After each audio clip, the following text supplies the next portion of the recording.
With that, ladies and gentlemen, I now have the privilege of introducing to you Dr. Ajay Mathur, Director General TERI. He's the member of the Prime Minister's Council on Climate Change, and he was Director General of Bureau of Energy Efficiency in the Government of India from 2006 to 2016, responsible for bringing energy efficiency in our homes, offices, factories through many initiatives.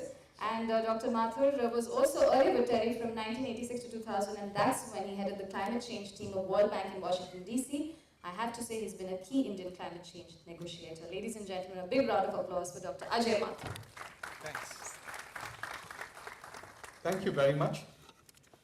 Reggie, you have made this event into a regular event in March, which we all look forward to. Thank you very much.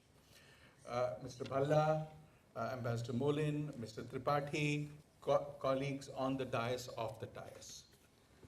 As we begin this Smart Grid Week, the questions that come up are, where is it that we are going? Where is it that we need to go?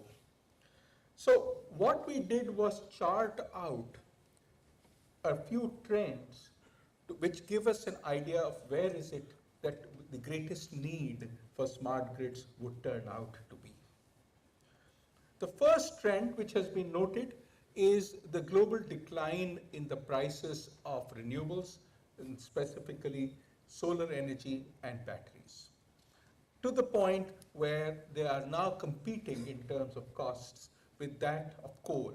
Obviously today, at the time when the sun is shining, but as I was walking in, Mr. Pankaj Batra mentioned of a bid relatively recently where solar plus battery is in the same ballpark as the total price of coal.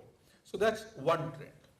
The second trend I want to focus on is the increasing efficiency and the increasing linkage with outside climate and temperature of a number of devices that occur inside buildings, especially air conditioners. This obviously means that as the efficiency increases, they are the energy use is much more linked to the kind of temperature you have outside.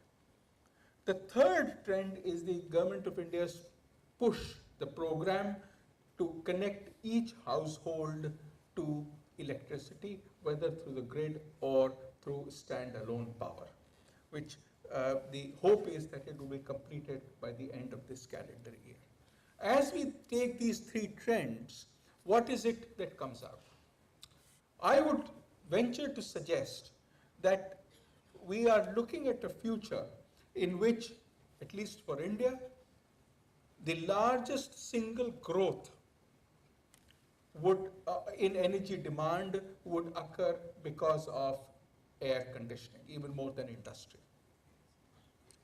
The second point that I'd like to leave with you is that with every household connected to the grid, the energy use in buildings would vary substantially from a few tens of kilowatt hours per month to thousands of kilowatt hours per month. This means that the diversity in the system would be far greater, not only on the supply side, but also on the demand side.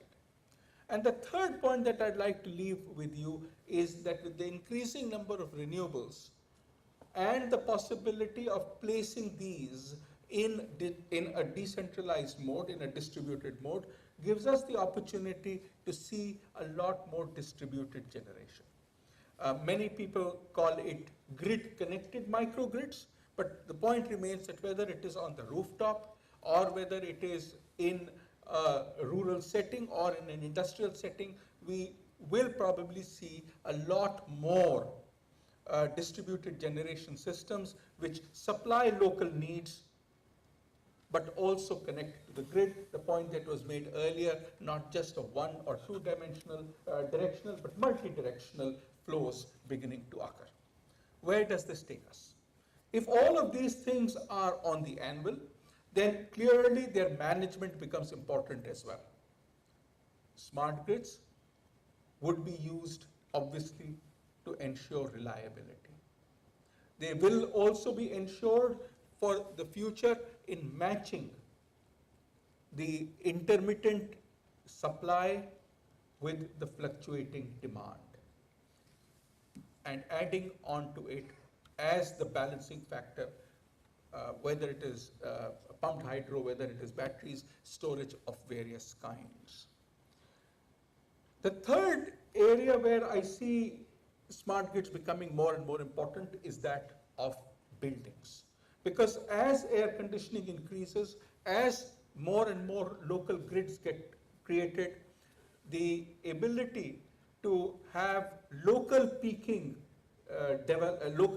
generation becomes an important part in meeting the kinds of demands that will occur from air conditioning, especially when the sun is shining, and obviously at the same time when hopefully solar is at its peak.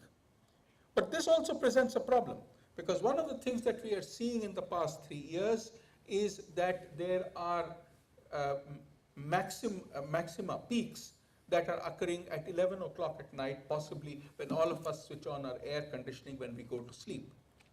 And this is occurring when only 6% of households or 8% of households have air conditioners. Again, the challenge to be able to match the demand from these air conditioners, the supply from solar during the day, and its storage at night, the three together present us a problem which brings in the need to bring in both the smart grids as well as possibly virtual inertia machines that help us ramp up and ramp down. In other words, the future is, to say the least, interesting. But what I'd like to leave you with is that this is a future which, in a sense, has already started to occur. I would suggest that transition is a fait accompli. It's up to us to see that we make it smart as well. Thank you very much.